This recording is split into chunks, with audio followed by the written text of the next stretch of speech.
तो इस खूबसूरत कहानी की शुरुआत होती है जहाँ एक इंटरव्यू के दौरान कहानी का हीरो ह्युन वो मीडिया पर्सन्स को बता रहा होता है कि कैसे उसकी और हमारी हीरोइन हेइन की शादी सदी की सबसे खूबसूरत शादी की तरह है। जहाँ ह्युन वो एक इंटेलिजेंट एंड हैंडसम लॉयर होता है जो एक गांव में रहने वाली एवरेज मिडिल क्लास फैमिली से बिलोंग करता है, जबकि उसके कम्प्लीटली ऑपोजिट हेइन एक cute but rude business woman होती है जो कि कोरिया के सुपर रिच और जाने माने परिवार की बेटी होती है। एक फ्लैशबैक सीन हमें कहानी में 3 साल पहले ले जाता है जहां से इनकी लव स्टोरी की शुरुआत होती है। जिस कंपनी में ह्युनवो एक लीगल एडवाइजर के तौर पर काम करता है, उसी कंपनी में हेइन भी एज एन इंटर्न ज्वाइन करती है। पर ह्युनवो के साथ साथ ये बात सबसे छुपी होती है कि हेइन उस कंपनी के ओनर की ही बेटी है। नई नई इंटर्न को ऑफिस के कामों में स्ट्रगल करते देखकर ह्युनवो बहुत बार उसकी हेल्प करता है और उसके लिए वरिड भी फील करता है कि उसकी इनकम्पिटेंसी और स्पेशली उसके रूड बिहेवियर की वजह से उसे जॉब से भी निकाला जा सकता है। और धीरे धीरे ह्युनवो की ये चिंता उसके प्यार में बदल जाती है।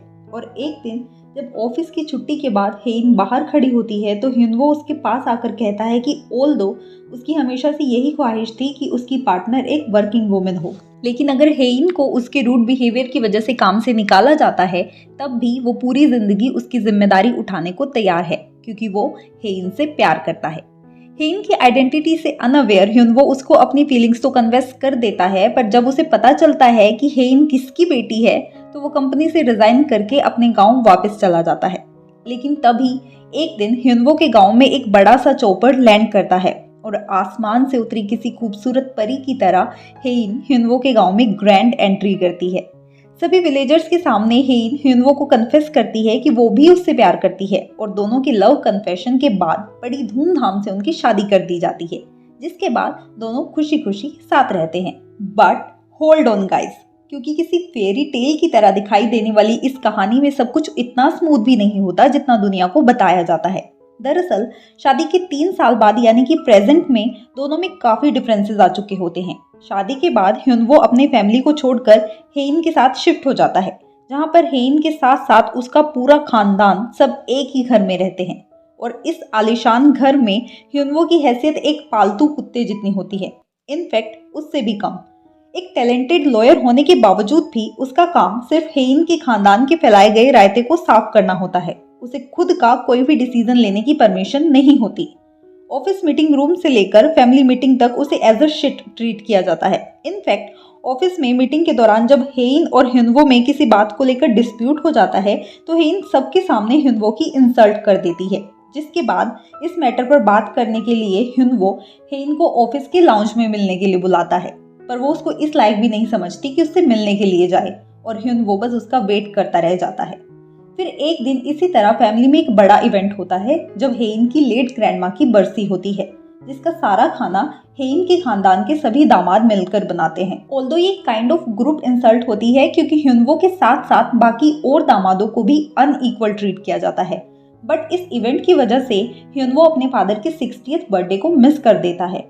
अपनी लाइफ से परेशान ह्युनवो एक साइकोलॉजिस्ट के पास जाता है और उसे एक्सप्लेन करता है कि कैसे उसके पास डिवोर्स लेने के अलावा खुश रहने का और कोई ऑप्शन नहीं है, और क्योंकि उसके इन-लॉज और उसकी वाइफ इतने खतरनाक लोग हैं तो डिवोर्स के बाद तो वो लोग उसे पूरी तरह से बर्बाद कर देंगे। ह्युनवो की हालत देखकर डॉक्टर को भी उस पर दया आने लगती है और वो उसे अच्छा फील करवाने की बजाय खुद डिप्रेस्ड फील करने लगता है। अगले सीन में हम देखते हैं कि एक मैच मेकिंग लेडी जो हेइन की मदर की अच्छी फ्रेंड होती है, वो हेइन के साथ भी चिपकने की कोशिश करती है और जैसा कि हेइन का नेचर होता है वो लेडी को भी सबके सामने इंसल्ट कर देती है। मैच मेकिंग लेडी अपनी इंसल्ट का बदला लेने के लिए एक लीगल एडवाइस लेने के बहाने ह्युनवो के कैबिन में पहुंच जाती है और बातों बातों में जानबूझकर ह्युनवो को बताती है कि शादी से पहले ही हेइन अपनी वसीयत लिखवा चुकी है, जिसके अकॉर्डिंग ह्युनवो को एक फूटी कौड़ी भी नहीं मिलेगी, जिसका मतलब ह्युनवो हेइन का कोई फैमिली मेंबर नहीं बल्कि उसकी किसी नौकर की तरह है। हेइन की वसीयत वाली बात सुनकर ह्युनवो गुस्से से ऑफिस से बाहर निकलने लगता है। तभी उसे हेइन मिलती है जो उसे अपने साथ कहीं चलने के लिए कहती है, बट क्योंकि उस वक्त ह्युनवो काफी अपसेट होता है तो वो हेइन के साथ चलने से मना करके वहां से निकल जाता है। काफी दिनों के बाद ह्युनवो अपने गांव वापस जाता है जहां हमें पता चलता है कि उसकी फैमिली में पेरेंट्स के अलावा एक भाई और एक बहन भी होती है और ह्युनवो घर का सबसे छोटा और लाडला बेटा होता है। ह्युनवो की बहन उससे अपसेट होती है कि वो और हेइन पापा के 60th बर्थडे पर भी घर नहीं आए।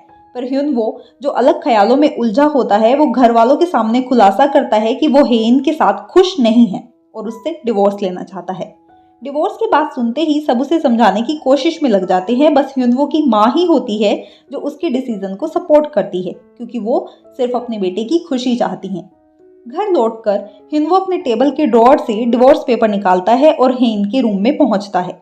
यस, वो दोनों अलग अलग रूम में रहते हैं। पर इससे पहले ह्युनवो हेइन को शॉक कर देता। हेइन भी उसके सामने एक बड़ा खुलासा करते हुए कहती है कि वो मरने वाली है और उसके पास बस 3 महीने बचे हैं।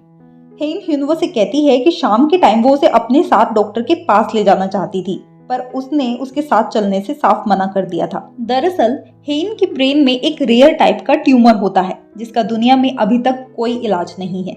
उसी ट्यूमर की वजह से हेइन अपने दिन का बिताया गया कुछ हिस्सा पूरी तरह से भूल जाती है। कई बार ये वक्त कुछ घंटे या तो कोई ऐसा इवेंट होता था जिसके बारे में उसे कुछ भी याद नहीं रह पाता। यही वजह थी जिसके कारण हेइन ये भूल गई थी कि ह्युनवो लाउंज में उसका वेट कर रहा था और जब तक वो वहां पहुंची तब तक ह्युनवो वहां से जा चुका था। अब जब ह्युनवो को हेइन की बीमारी का पता चलता है तो वो काफी खुश होता है कि चलो अब उसे हेइन से पीछा छुड़ाने के लिए डिवोर्स की जरूरत नहीं पड़ेगी। पर अपनी खुशी हेइन से छुपाते हुए ह्युनवो उसकी झूठी केयर करने का दिखावा करता है। इसके अलावा हेइन के पास सिर्फ 3 महीने बचे हैं ये कंफर्म करने के लिए ह्युनवो अगले दिन एक बार फिर उसको लेकर डॉक्टर के पास जाता है, जहां डॉक्टर रिकन्फर्म करता है कि हेइन को अब कोई चमत्कार ही बचा सकता है। उधर हमारी हेइन जितनी टैलेंटेड और शार्प माइंडेड होती है, उसका भाई सूचोल उतना ही बेवकूफ और नालायक होता है जो किसी भी काम को ढंग से नहीं कर पाता। ऐसे ही एक दिन जब ग्रैंडफादर अचानक सूचोल को मिलने के लिए बुलाते हैं तो वो घबरा जाता है कि रिसेंटली ही जिस अनसक्सेसफुल बिजनेस आइडिया को वो प्रमोट कर रहा था शायद उसकी खबर ग्रैंडफादर तक पहुंच गई है। पर वहां जाकर उसे पता चलता है कि सूचोल की एक और लापरवाही की वजह से कंपनी को काफी नुकसान हुआ है, जिसके बारे में लीगल टीम ग्रैंडफादर को नोटिफाई कर देती है और एज अ रिजल्ट सूचोल को काफी डांट पड़ जाती है। ग्रैंडफादर की डांट की वजह से सूचोल काफी पैनिक में आ जाता है, जिससे उसकी तबीयत बिगड़ जाती है। हालांकि वो एक नंबर का ड्रामेबाज भी है। सूचोल की इस हालत के लिए उसकी मॉम ह्युनवो को ब्लेम करती है और गुस्से में उससे मिलने उसके कैबिन की तरफ जाती है, जहां उसे उसकी बेटी हेइन मिलती है। हेइन अपनी मॉम को सूचोल की लापरवाही के लिए ह्युनवो को ब्लेम करने से रोकती है, but for some past reason heroine की मॉम उसे कुछ खास पसंद नहीं करती। वो वजह क्या होती है ये तो हमें नहीं पता, पर अपनी नाराजगी की वजह से वो हेइन के चेहरे पर दिख रही टेंशन का रीजन जानने में भी इंटरेस्टेड नहीं होती और हेइन खुद भी डिसाइड करती है कि वो अपनी बीमारी के बारे में किसी भी फैमिली मेंबर को नहीं बताएगी। उधर ह्युनवो का फ्रेंड जो कि उसी की तरह एक लॉयर होता है, वो उसका डिवोर्स केस लड़ने के लिए तैयार हो जाता है, पर ह्युनवो उसको बताता है कि अब उसकी जरूरत नहीं पड़ेगी क्योंकि 3 महीने बाद हेइन वैसे ही उसकी लाइफ से चली जाएगी। ये सुनते ही ह्युनवो के फ्रेंड को आइडिया आता है कि अगर इन 3 महीनों में ह्युनवो अपने प्यार और केयर से हेइन का दिल जीतने में कामयाब हो जाता है तो शायद हेइन अपनी सारी प्रॉपर्टी ह्युनवो के नाम कर दे और हेइन से छुटकारा पाने के साथ साथ हो सकता है ह्युनवो क्वींस कंपनी का मालिक भी बन जाए। पर जब दोस्त की एडवाइस को फॉलो करते हुए ह्युनवो हेइन को एक्स्ट्रा पैम्पर करने लगता है तो उसको आउट ऑफ कैरेक्टर बिहेव करते देखकर हेइन को उस पर डाउट होता है।